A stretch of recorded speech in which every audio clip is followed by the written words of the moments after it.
अस्सलामुअलैकुम everyone, hope you are doing well. आज हम थोड़ा सा इन डेप्थ जाके account strategy, trading psychology, what actually is a trading account, what actually is trading psychology, or how to improve an account and how to manage the risk, और ये सारी चीज़ें basics जो हमें वो पढ़ेंगे। और मैं ट्राई करूंगा कि आपको समझाऊं कि यार बेसिकली हम जब ट्रेड्स ले रहे होते हैं या फिर हम ट्रेड्स लेने की असेसमेंट्स कर रहे होते हैं, तो उनका जो बेसिक नुक्ता नज़र होता है या बेसिक जो उनकी प्रिंसिपल्स होती है वो क्या होती है। क्योंकि मैं सोच रहा था आज मैं इंडिकेटर्स पढ़ाऊं, लेकिन मैक्सिमम जो मुझे रिजल्ट्स ग्रुप से सेंड हो रही है, लाइक तीन चार तो मुझे रिसेंटली सेंड हुए, वहां पे लोग मैनेजमेंट जो है, रिस्क मैनेजमेंट, उसको बिल्कुल ही सैबोटाज कर रहे हैं या फिर उसको इग्नोर कर रहे हैं। देखिए, आपका अकाउंट कभी भी ग्रो नहीं हो सकता जब तक आप रिस्क मैनेजमेंट ना सीखें। क्योंकि जब तक आप रिस्क मैनेज नहीं करेंगे, आप बेशक 10 लाख भी कमाए दिन में, वो खत्म हो जाएगा। वो आपका अकाउंट है, वो लिक्विडेट हो जाएगा। क्यों? क्योंकि यहाँ पे सब पैसा बनाने आ रहे। ट्रेडिंग एक ऐसा एरिया है जहाँ पे बहुत ही इंटेलिजेंट लोग आते हैं, बहुत ही मल्टी डायमेंशनल थिंकर्स आते हैं कि अगर मैं यहाँ पे ऐसे करूंगा तो उसका रिजल्ट क्या होगा, अगर वहां वैसे करूंगा तो रिजल्ट क्या हो सकता है। तो एक बंदा एक थिंकिंग के साथ ट्रेड नहीं उठाता, उसके तीन चार पांच कंफर्मेशंस जब उसको मिल जाती है तो फिर वो जाकर ट्रेड उठाता है। और आपको उन लोगों को बीट करना है। ट्रेडिंग बहुत मुश्किल है। हम वैसे ही कहते हैं पैसा बनाने के लिए, लोग कहते हैं मैंने पॉकेट मनी बनानी है, कोई कहता है यार साइड वे हसल, कोई कहता है passive income and sort of things, कोई कहता है यार इन्वेस्टमेंट है। नहीं, जो पैसा आप लूज करना अफोर्ड करते हैं वो लेके आप ट्रेडिंग में आए। मैं कभी नहीं कहूंगा कि आप अपना सारा कुछ बेच दे, आप सेविंग्स लेके आ जाए या इस तरह का कुछ। No, never. जो पैसा आप अफोर्ड करते हैं कि वो मैं लूज करूं, या फिर अगर लूज करूंगा तो मुझे इशू नहीं होगा, I want to learn this thing, तब आप आए। लर्न दिस थिंग के एटीट्यूड से आए। और सबसे इंपॉर्टेंट जो चीज़ है, अगर आप बेसिक ट्रेडर है या फिर आपने अभी ट्रेडिंग शुरू की है, तो कोशिश करें सिग्नल पे ही निर्भर ना करें। आप कोशिश करें कि यार आप खुद सीखें सिग्नल किस बेस पे मिल रहा है, सिग्नल कौन दे रहा है, उसका पोर्टफोलियो क्या है, उसने लाइव सिग्नल दिए थे या फिर पहले सिग्नल दिया, बाद में मसला हुआ तो उसने चेंज किया, या फिर कोई ऐसी सिग्नल्स देखे कि वो वाकई में मैच कर रही है कि नहीं कर रही है मार्केट जो सेंटिमेंट से उससे। और ये सारी चीज़ें आपने खुद करनी है ताकि आपको सीख मिले। Learning is a process, trading is a learning. Trading एक लैंग्वेज की तरह है। जैसे हम लैंग्वेज के एबीसी सीखते हैं, फिर उनको जोड़ के वर्ड्स बनाते हैं, फिर स्ट्रक्चर्स बनाते हैं, सेंटेंस जब सेंटेंस स्ट्रक्चर बनाना हम सीख जाते थे, फिर हम ग्रामेटिकल फॉर्मेशन की तरफ आते हैं। ग्रामेटिकल फॉर्मेशन जब हमारी होती है तो हम स्पोकन की तरफ आते हैं। बहुत सारी ऐसी चीज़ें होती है जो हम जोड़ जोड़ के एक कंप्लीट लैंग्वेज बनाते हैं। और हम अब कुछ ट्रेडर्स, कुछ लोग ऐसे उस लैंग्वेज को अडॉप्ट कर लेते हैं कि हम अब सिर्फ पैटर्न्स पे देख के, किसी एक चार्ट पे देख के, या फिर किसी एक फेयर वैल्यू गैप को देखते हुए हम ये डिसाइड कर सकते हैं कि मार्केट का ट्रेंड किस तरफ हो सकता है। तो उस लैंग्वेज को सीखने के लिए, उस लेवल तक पहुंचने के लिए आपको बहुत सारे लॉसेस झेलने पड़ेंगे अगर आपने पैसा डाला हुआ है अपने अकाउंट में। बट मैं यही आपको आज भी यही सजेस्ट करूंगा कि पहले आपने डेमो ट्रेडिंग से स्टार्ट करनी है। आपने अकाउंट में पैसे नहीं डालने, क्योंकि अकाउंट में जब आप पैसे डालेंगे तो आप ग्रीडी हो जाते हो। आपको समझ नहीं आती कि मैनेजमेंट में कैसे करो। तो आप अगर अकाउंट में पैसे आपने डालने हैं तो आज की वीडियो आप लोगों के लिए। आप मैनेजमेंट सीखेंगे, आप साइकोलॉजी सीखेंगे, आप how to lose and how to gain सीखेंगे, आप फेयर वैल्यू गैप्स और ये सारी चीज़ें, इंडिकेटर्स, ये सब मैं आपको बताऊंगा। इंडिकेटर्स में नहीं टच करूंगा, मैं जस्ट जनरली बताऊंगा कौन सी इंडिकेटर्स मैं यूज़ करता हूँ, जो आपको शायद स्क्रीन पे भी नज़र आ रहे होंगे। बाकी मैं इंशाल्लाह हर इंडिकेटर पे एक एक वीडियो अगली बार बनाऊंगा, क्योंकि सिर्फ इंडिकेटर्स पे वीडियोस बनाऊंगा तो आप लोग समझ नहीं आएगी आप लोगों को। अगर समझ भी आएगी तो आप मैनेज नहीं कर रहे हो अकाउंट। एक दिन में आप $100 बना रहे हो, अगले दिन में $120 पे चले जाएंगे, तो वो फिर आप लॉस की तरफ जा रहे हो। आपका अकाउंट हमेशा हमेशा यही ट्रेंड होता रहेगा। सबसे पहले आपने मैनेजमेंट सीखनी है कि मैनेजमेंट कैसे होती है, रिस्क मैनेजमेंट। पहला क्वेश्चन जो मेरे से पूछा गया था वो था how much should I invest. यार इन्वेस्टमेंट का ये सीन होता है कि आपकी मर्जी है जितना आप कर सकते हैं। My suggestion would be for daily traders $50 से लेके मैक्सिमम जितना आप कर सकते हैं। $50 क्यों? क्योंकि आपको मार्जिन भी देना होता है, क्योंकि आपको फी भी देनी होती है, क्योंकि आपको सीखना है, तो आपको थोड़ा सा थोड़े छोटे छोटे ट्रेड्स ले, लाइक के $20 $30 के ट्रेड्स ले, उस पे 30% 40%, $20 के ट्रेड पे 40% इज $4। ठीक है, तो $4 आपका प्रॉफिट, वो आप निकाल ले। ऐसे ग्रीडी ना हो कि यार मैंने मैक्सिमम करना है इस तरह की कोई चीज। और पैसा जितना आप इन्वेस्ट करें, कहते हैं ना, जितना जितना गुड़ उतना मीठा।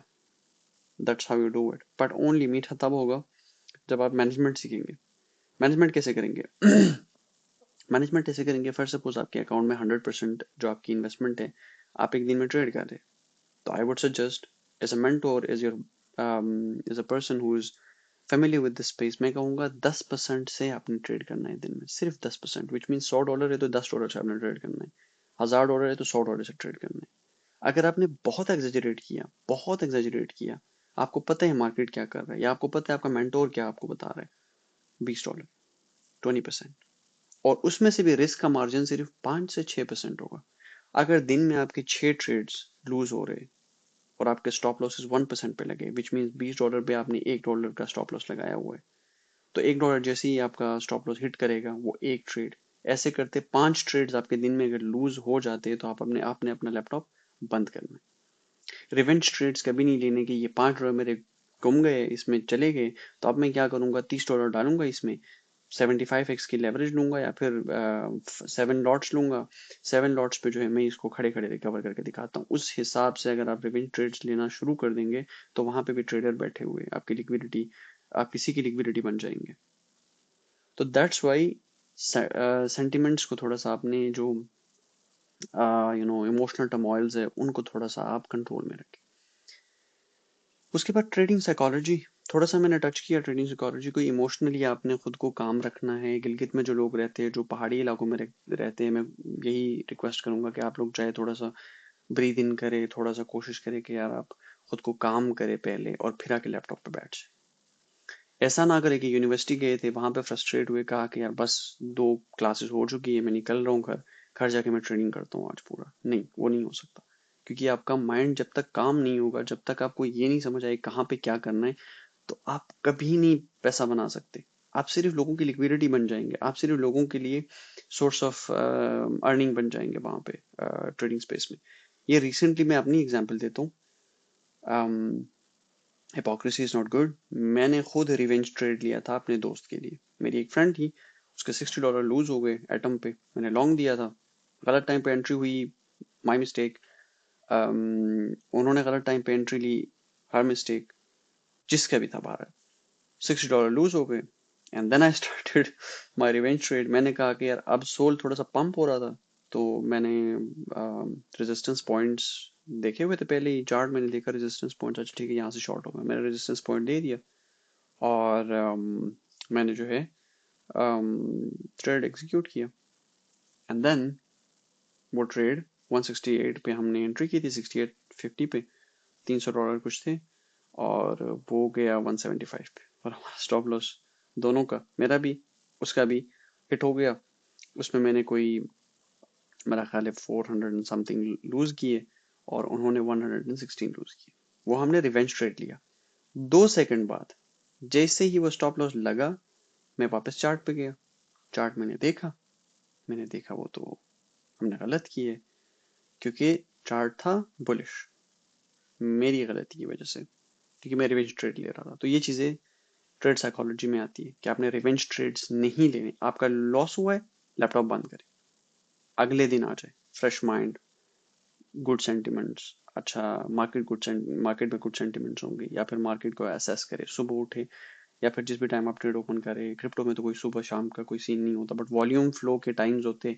मोस्ट ऑफ द टाइम्स मैं देखता हूँ सुबह 7 बजे से लेके मेरे 7 बजे पाकिस्तानी, तकरीबन मेरा ख्याल है सुबह 11 बजे से लेके रात दोपहर के 12 बजे तक सही होता है, बुलिश होता है।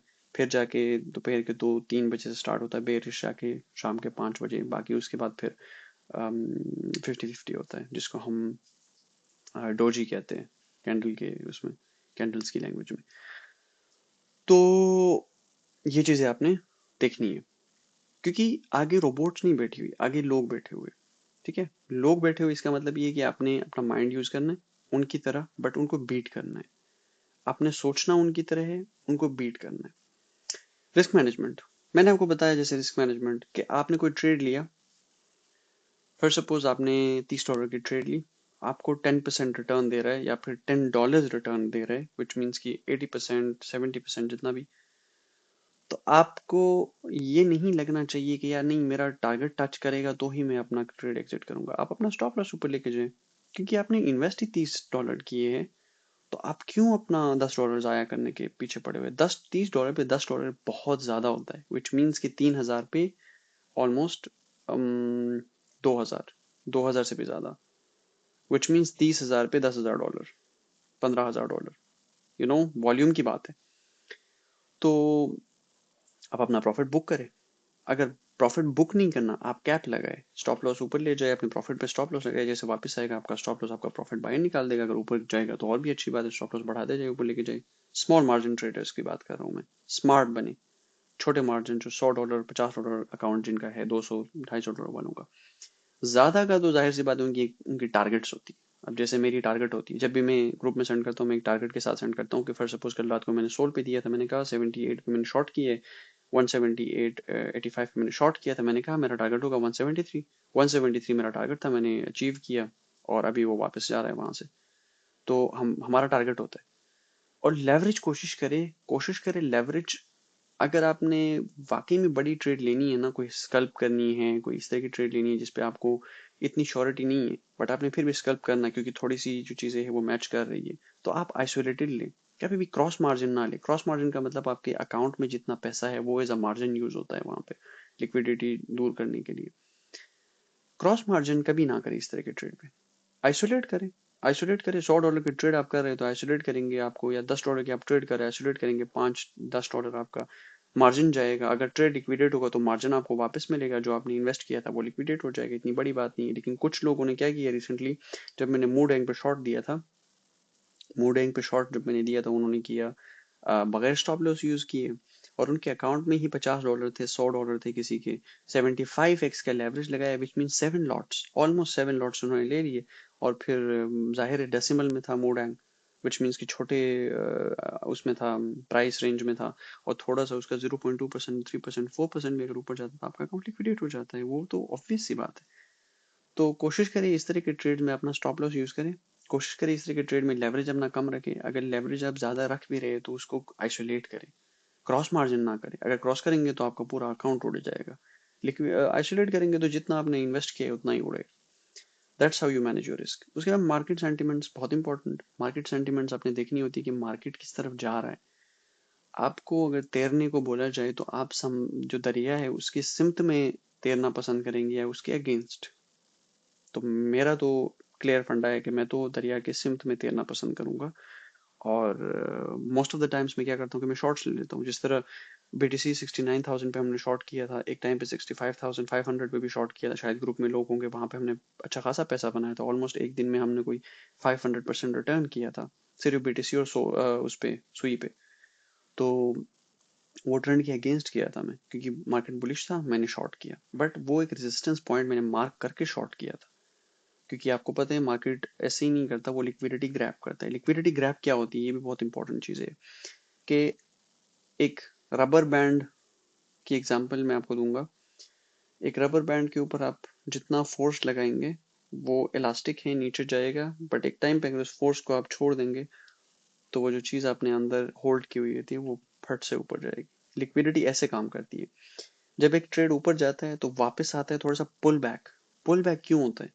पुल बैक एक तो इसलिए होता है कि जिन्होंने नीचे बाई किया था ऊपर जाके सेल करना शुरू कर देते हैं थोड़ा सा। कुछ लोग सेल करना पसंद करते हैं कि शॉर्ट, फॉर सपोज अगर मैंने BTC पे 69,000 पे मैंने बाई किया था या शॉर्ट किया था, तो वहां पे मैं कोशिश करूंगा कि 65,000 पे मैं सेल करूं, क्योंकि मैंने 125 की लेवरेज लगाई है, तो मुझे ऑलमोस्ट $1,000 का तो वहां पे ऑलरेडी ऑलरेडी मुझे फायदा हो रहा है, तो मैं क्यों बैठूं अंदर। तो मैं वो रीजन हूँ कि मैं वहां पे अगर सेल करता हूँ तो थोड़ा सा लॉन्ग होगा। अगर मैंने लॉन्ग किया है और अगर मैं थोड़ा सा सेल करता हूँ तो वो थोड़ा सा शॉर्ट होगा, तो वो पुल बैक आता है। उस पुल बैक में क्या होता है कि वो लिक्विडिटी ग्रैब करता है नीचे, कुछ लोग अपना स्टॉप लॉस, कुछ लोगों का जो स्टॉप लॉस होता है वो हिट करता है, कुछ लोगों का टीपी हिट करता है, और फिर क्या करता है वहां से लिक्विडिटी ग्रैब करके ऊपर चला जाता है। फिर कुछ टाइम्स में आपने ऐसे भी देखा होगा कि ऊपर जाता है एक जंप, लिक्विडिटी वहां से गेन करता है, कुछ लोगों के स्टॉप लॉसेस वहां पे होते हैं जिन्होंने शॉर्ट किए होते हैं, कुछ लोगों के टेक प्रॉफिट्स होते हैं जिन्होंने लॉन्ग किए हुए, फिर नीचे आता है, एकदम से नीचे आता है, फिर यहाँ पे लिक्विडिटी जो है वो ग्रैब करता है, यहाँ पे कुछ लोगों के स्टॉप लॉसेस, कुछ लोगों के टेक प्रॉफिट्स, फिर एक लंबी जंप जिसको हम सिमेट्रिकल बुलिश ट्रेंड कहते हैं। तो लिक्विडिटी बहुत इंपॉर्टेंट होती है, लिक्विडिटी मार्क करना। मैं कुछ जगहों पे आपको कहता हूँ कि पुल बैक्स में आपने बाई करने हैं, वो इस लिहाज से मैं कहता हूँ, मैं मार्क करता हूँ, मैं देखता हूँ, मैं असेसमेंट करता हूँ कि ये पुल बैक है या फिर लॉन्ग पुल बैक है, ये बेरिश जो है रिवर्सल है, वो सारी चीजें मैं देख के आप लोगों को बता रहा हूँ। क्योंकि फॉर सपोज अगर यहाँ पे मैं आपको एक एग्जांपल दूंगा, यहाँ पे बीटीसी में शायद मैंने कहीं, हाँ ये देखे, बीटीसी में यहाँ पे आपने देखा होगा ये जो कैंडल है यहाँ पे टॉप पे, शायद सबको पता है ये कैंडल क्या है, ये हैंगिंग मैन जिसको कहते हैं हम, ये रिवर्सल की एक निशानी होती है, ये डेली चार्ट है, ये रिवर्सल की एक निशानी होती है। शायद मैंने यहाँ पे रखा था हाँ ये रहा, बेयरिश रिवर्सल की एक निशानी होती है हैंगिंग मैन। तो हम यहाँ पे क्या करेंगे, यहाँ पे हम शॉर्ट करेंगे, ऑब्वियस सी बात है, शॉर्ट हमने किया, यहाँ पे ये दोबारा लॉन्ग हुआ। लॉन्ग क्यों हुआ, क्योंकि इसके पास लिक्विडिटी उस लेवल की नहीं थी मिनिमम, जो इसको पुल बैक देने के लिए, जो इसको लिक्विडिटी चाहिए थी, जो इसको एक मास चाहिए था, वो इसके पास वॉल्यूम था नहीं। तो ये थोड़ा सा ऊपर गया, यहाँ पे लिक्विडिटी ग्रैब की, या फिर यहाँ पे लिक्विडिटी ग्रैब की, एनीवेज जहाँ पे भी किया, डेली चार्ट है शायद 70,000 गया होगा, एंड देन वापस सीधा 49,000। That's how you do these things, that's how you assess the market कि यार एक्चुअल में मार्केट। अभी अगर कुछ लोग नए ट्रेडर होते यहाँ पे, तो अगर वापस चला गया होता वो तो पैनिक कर रहे होते कि यार ये तो गया, ये तो हमारे ट्रेंड के खिलाफ गया, ये तो हमारे ऐसे एनालिसिस के खिलाफ गया। ये खिलाफ नहीं गया, उसके अगेंस्ट नहीं है, ये हमेशा लिक्विडिटी ग्रैब करेगा फिर वापस आएगा। That depends on your confidence कि आपका कितना कॉन्फिडेंस है, उस हिसाब से आपकी एनालिसिस पे कितना आपको कॉन्फिडेंस है। और उसी तरह मार्केट सेंटीमेंट मैंने आपको बताया, मार्केट सेंटीमेंट के साथ जाना is very important. Market sentiments में न्यूज़ हो सकती है, कोई नई डेवलपमेंट हो सकती है, कोई ईटीएफ की इन्वेस्टमेंट हो सकती है, कोई लेजिस्लेशन हो सकती है, कुछ भी हो सकती है। अभी यूएस इलेक्शंस आ रहे हैं, उसकी हम तैयारी कर रहे हैं। यूएस इलेक्शंस के बाद जो है अभी जो मेटा है उसके उसकी अर्निंग्स निकलने वाली है, स्टॉक्स वालों के लिए, स्पेशली जो स्टॉक्स ट्रेड करते हैं। तो मेटा की जो उनकी अर्निंग होगी वो जैसे ही अनाउंस होगी, उनके मुझे ऐसा लग रहा है कि उनकी जो शेयर प्राइस होगी वो कम से कम 3 से 4%, 5% एक जंप देखने को मिल सकता है मॉर्निंग ओपनिंग्स में। तो these are the market sentiments जिनको नज़रअंदाज नहीं किया जा सकता। You can and you should lose, क्योंकि जब तक आप लूज नहीं करेंगे आपको वो चीज़ें नहीं समझ आएंगी। क्यों लूज करना क्यों इंपॉर्टेंट है, लूज करना इसलिए इम्पोर्टेंट है कि जब तक आप लूज नहीं करेंगे आपको चीज़ें नहीं समझ आएंगी। जब तक आप लूज नहीं करेंगे आपको ये फर्क नहीं मालूम होगा कि मैंने कहाँ पे गलती की, कहाँ पे मेरा ट्रेड फेल हुआ। और जब तक आपको लॉस नहीं होगा तब तक आपको ये चीज़ें नहीं समझ आएंगी कि नेक्स्ट टाइम जो मैंने करना है एनालिसिस वो किस बेस पे करना है, वो कौन सी एनालिसिस होगी। मैं आपको एग्जांपल देता हूँ, जब मैंने मेरी जो दोस्त थी, जो मैंने रिसेंटली आपको बताया था कि हमने एक लॉन्ग किया था, शॉर्ट किया था, वो कहाँ पे किया था मैं आपको बताता हूँ। यहाँ पे शायद, हाँ ये वाली जो असेसमेंट है यहाँ पे मैं आपको दिखा देता हूँ। ये थोड़ा सा अजीब सा हो गया। यहाँ पे हमने शॉर्ट की, ठीक है, और शॉर्ट करने के बाद हमने थोड़ी हमसे ये गलती हुई कि जैसे मैंने आपको कहा कि हम रिवेंज ट्रेड ले रहे थे। रिवेंज ट्रेड में मैंने एक असेसमेंट की कि यहाँ पे रिवर्स होगा। मैंने ये वाला पैटर्न बाद में ड्रॉ किया है, ये मैंने देखा नहीं था। हमने यहाँ पे शॉर्ट किया था, इस जगह शॉर्ट किया था 168 पे, 168.50 यहाँ पे शॉर्ट किया था। तो मैंने ये देखा नहीं था कि ये तो एक यू नो मोमेंटम गेन कर रहा है, यहाँ से मोमेंटम गेन कर रहा था, और सीधा जो है 175 70 8 चला गया था। तो ये मैंने देखा नहीं था, देखे बगैर मैं एंटर हुआ ट्रेड में, हम दोनों ने लूज किया। तो लूज जब किया, मैं वापस आया विद इन 3 to 4 मिनट्स। मैं वापस आया, मैंने चार्ट देखा और मैंने देखा यहाँ पे मेरे से असेसमेंट में गलती हो गई है। तो that's why losing is very important. उसके अलावा how to make good decisions, very good question. मुझे खुद भी इस क्वेश्चन पे काफी बार स्टक होना पड़ा है कि how to do good decisions, how to make good decisions. Good decisions तब बनेंगे जब आपकी असेसमेंट्स ज़्यादा होंगी। जितनी ज़्यादा असेसमेंट्स होंगी उतने अच्छे गुड डिसीजंस होंगे, उतने अच्छे डिसीजंस।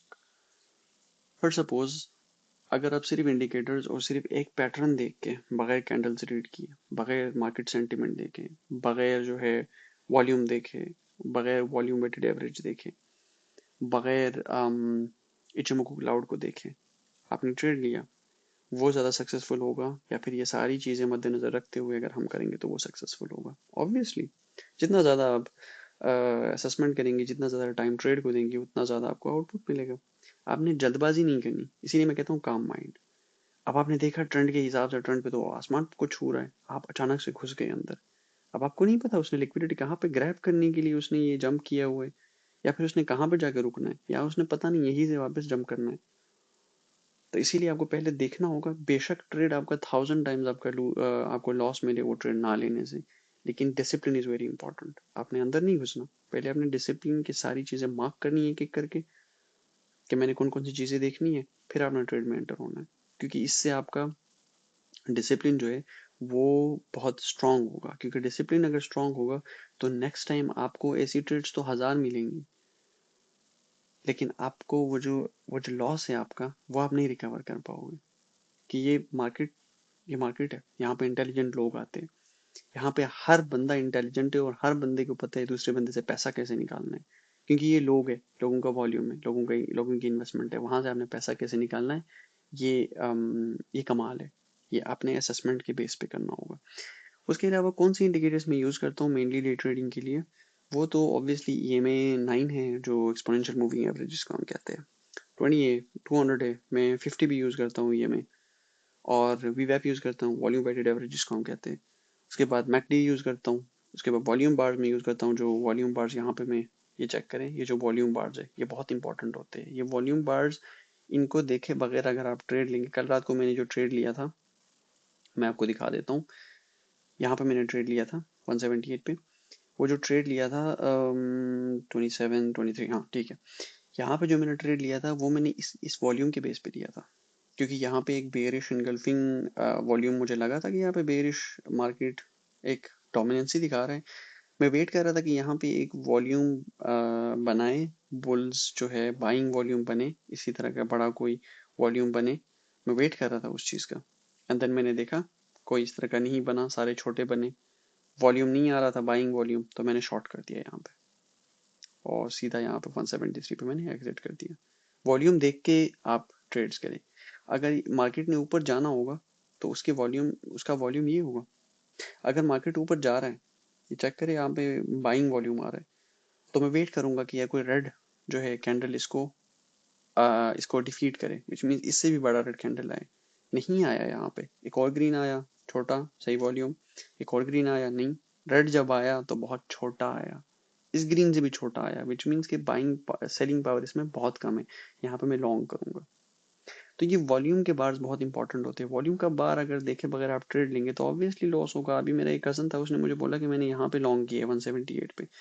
178 पे उसने यहाँ पे अगर लॉन्ग करता तो मैं उसको कहता भी कि यार यहाँ पे ठीक है, कि एक ठीक है, किसी हद तक सेंस बनता है कि यार यहाँ पे एक बाइंग ऑर्डर आया था, और ये जो दूसरा इसके साथ जो सेलिंग ऑर्डर था वो इतना बड़ा भी नहीं, पर एक सेंस बनती है। लेकिन यहाँ पे ट्रेड लेना, ये चेक करें, देखिए यहाँ पे कोई एक भी इस तरह का कैंडल, बाइंग ऑर्डर का कैंडल आपको नहीं नजर आएगा।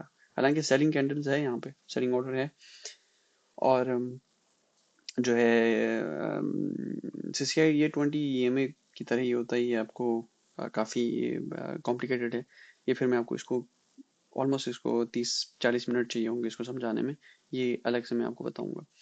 तो इसी तरह जो है कैंडल्स भी एक इंडिकेटर्स के तौर पे एक्ट कर सकती है। जैसे यहाँ पे हमने BTC पे देखा कि ये जो कैंडल है इसको हम जो कहते हैं हैंगिंग मैन यहाँ पे हमने देखा और हमने डिसाइड किया कि ये तो ट्रेंड चेंज हो रहा है, यहाँ पर रिवर्सल आएगा, बेयरिश होगा, हमने ट्रेड लिया।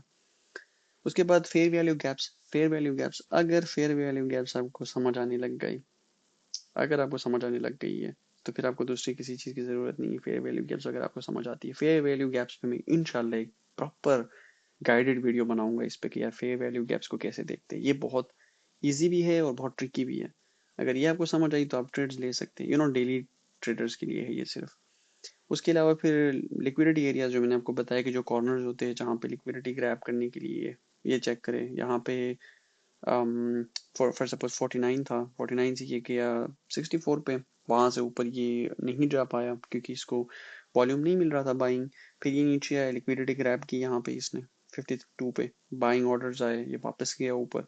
यहाँ पे इसको फिर चाहिए हुआ कि यार इसको लिक्विडिटी चाहिए, इसको ऊपर जाने के लिए इसको वो पुश चाहिए था, फिर वापस आया, लिक्विडिटी ग्रैब की, ये ऊपर चला गया। और बाकी ये देखिए ये सपोर्ट जो है, कल मैंने आपको सेंड किया था EMA 50 और EMA 200, EMA 200 नहीं, EMA 50, इफ EMA 50 ने MA 50 ने 200 को क्रॉस किया था, बट बाद में जब मैंने ये चेक किया तो मुझे खदशा इस बात का है कि यहाँ पे हम देखेंगे एक बेयरिश ट्रेंड आ सकता है बीच में। और यहाँ पे मैंने एक, आपने देखा होगा नेक्स्ट रेजिस्टेंस मैंने यहाँ पे मार्क की हुई है कि यहाँ पे मेरा ट्रेड आ सकता है, अगर मैं शॉर्ट करूँ तो यहाँ तक आ सकता है। ये मेरी एक असेसमेंट है। ये वैसी असेसमेंट नहीं है, ये बिल्कुल अंधों वाली असेसमेंट नहीं है, ये मैंने प्रॉपर इस पे रिसर्च करके ये असेसमेंट की। क्यों की है मैंने आपको कुछ रीजंस बताता हूँ। यहाँ पे इसका जो सपोर्ट लेवल है, इसको 2 दफ़ा इसने डिसरेस्पेक्ट किया है। यहाँ पे चेक करें, 2 दफ़ा ये यहाँ से बाहर निकला है, और अपर सपोर्ट लेवल जो है उसको सिर्फ एक दफ़ा इसने डिसरेस्पेक्ट किया है, विच मीन्स कि सिर्फ एक दफ़ा ये बाहर निकला था, फिर इसको वापस पुश किया है, ऊपर से बेयर्स ने हम हैमर किया है, उसके बाद ये उसके करीब भी नहीं गया है। विच मीन्स अगर अभी इसको तोड़ना पड़े, जो इसका रेजिस्टेंस है अपर लेवल 73,000 पे जाना पड़ेगा, या फिर 74,000 75,000 पे जाना पड़ेगा उस रेजिस्टेंस को तोड़ने के लिए। अपर रेजिस्टेंस जिसको कहते हैं हम। और ये रिसेंट लोअर जो है लोवेस्ट जिसको हम कहते हैं, या फिर इसको हम कहेंगे लोअर लो, इसके इस पे जो है इस पे हमने ड्रॉ किया है रेजिस्टेंस को। तो ये बिल्कुल एक बेहतरीन तरीके का मार्केट यहाँ पे हमें अपवर्ड मिल रहा है, लेकिन यहाँ पे एक जो है पुल बैक मिल सकता है। वो पुल बैक मैंने क्यों यहाँ पे मार्क किया हुआ है, रीजंस है 3-4 मैंने असेसमेंट्स की हुई है, लेकिन एक असेसमेंट मैं आपको दिखाऊंगा कि यहाँ पे जब हम इसकी बात करते हैं, ये चेक करें यहाँ से, ओके ये फिर से काम नहीं कर रहा, I don't know why, there should be a reason not working, but anyways यहाँ से यहाँ तक 32 डेज का टाइम था, यहाँ से यहाँ तक 32 डेज का टाइम था, इस रेजिस्टेंस से यहाँ तक 32 डेज का टाइम था, विच मीन्स के 32-34 एक महीने के बीच में एक रेजिस्टेंस देखने को मिल रहा है। और यहाँ पे ये जो एरिया है 33 डेज पे मैंने मार्क किया है कि यहाँ ऊपर जाएगा, ये ब्लैक लाइन इसको रेजिस्टेंस बनाएगा मैक्सिमम अगर जाता है, मैक्सिमम अगर जाता है 72,000, वरना तो ये 69,000, अभी 69,500 पे मेरी एक ट्रेड लगी है, और 71,200 पे एक लगेगी, 72,000 पे एक ट्रेड लगेगी शॉर्ट की, तो वो वापस यही पे आएगा 65,000 पे। लिक्विडिटी ग्रैब करनी है इसने, ऐसे ही ऊपर नहीं जा सकता, लिक्विडिटी ग्रैब किए बगैर ये ऊपर नहीं जा सकता, तो लिक्विडिटी ग्रैब करेगा, क्योंकि रिटेलर्स की लिक्विडिटी ही से एटीएफ्स और जो सारे बड़े बुल्स होते हैं उन्होंने इसको पंप करना होता है। वैसे तो वो पंप करते रहे तो जाहिर सी बात है लोग अपना पैसा बनाते जाएंगे, उनको क्या फायदा होगा, वो लोगों की लिक्विडिटी ग्रैब करेंगे, उसी से इसको पंप करेंगे। तो that's how again trade psychology works. आपको उनकी तरह सोचना है बट उनके खिलाफ ट्रेड्स लगाने हैं, that's how you go again. और बाकी बुलिश जो जो बुल्स है जो लॉन्ग्स करते हैं उनके लिए पे यही है कि उनके साथ जाना है, बट रिस्क है, देख वेख के जाना है उनके साथ। तो या दैट्स द थिंग। उसके अलावा बस यही चीज़ें हैं, बाकी हम इंशाल्लाह डिस्कस करेंगे आगे वाली वीडियोस में, जो हम वीडियोस बनाएंगे उनमें हम इंशाल्लाह इसको डिस्कस करेंगे। और आज के लिए यही था। बाकी हमारे पास विफ को भी मैंने शायद यहाँ पे मैंने कहीं ना कहीं इसको मार्क किया था, विफ भी इंशाल्लाह एक उसमें है अभी फिलहाल। एक सेकंड, विफ भी फिलहाल फिलहाल एक ऐसी पोजीशन में है कि जहाँ पे वो कंसोलिडेशन पैटर्न बना रहा है, और यहाँ पे चेक करें कंसोलिडेट कर रहा है, ये वाला एरिया इसका सपोर्ट लेवल है, ठीक है। और इसको 2 आवर्स चार्ट में आपको दिखाता हूँ ताकि आपको और भी अच्छे से ये समझ आएगा।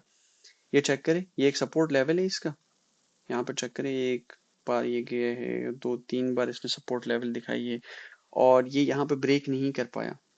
एक ट्राई यहाँ पे हुआ, सेकंड यहाँ पे इसने अटेम्प्ट किया, थर्ड कल यहाँ पे इसने अटेम्प्ट किया। मैं सोच रहा था कि ये ब्लैक लाइन जो मैंने यहाँ पे रेजिस्टेंस ड्रॉ की है, इसके ऊपर जैसे ही निकलेगा मैं यहाँ पे ट्रेड आप लोगों को दूंगा, बट इसने ये फेल हो गया। और ये इसका रेजिस्टेंस लेवल है, ये वाला, ये देखें अगेन यहाँ पे टच करके वापस चला गया, ये रेजिस्टेंस है इसका।